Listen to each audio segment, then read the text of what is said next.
নামাজের মধ্যে সন্দেহ হয় যে আমি 2 রাকাত পড়েছি না 3 রাকাত পড়েছি। এক্ষেত্রে আমি কি করব? করণীয় কি?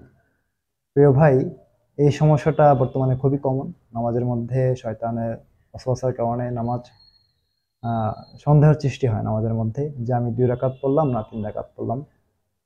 এরকম একটি আমাদের সন্দেহের সৃষ্টি হয়। এক্ষেত্রে কথা হলো যে সন্দেহ একিনের দ্বারা দূর হয়ে যায়। এটা হচ্ছে ফতোয়ার কিতাবের মাসলা যে আপনার সন্দেহ একিনের দ্বারা দূর হয়ে যায়।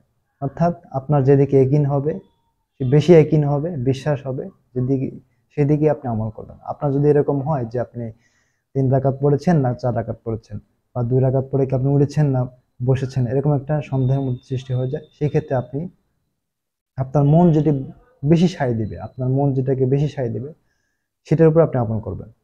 যদি আপনার মন বলে না, আপনার একিন যদি হয় না আমি 3 রাকাতে পড়েছি, তো সেক্ষেত্রে আপনি 3 রাকাতের উপর আমল করবেন।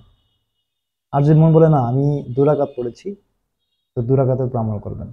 তো আপনার এক কথায় আপনার মন যেদিকে বেশি সায় দিবে, আপনার মন একিন যেদিকে হবে বেশি, আপনি সেটার উপর আমল করবেন ইনশাআল্লাহ।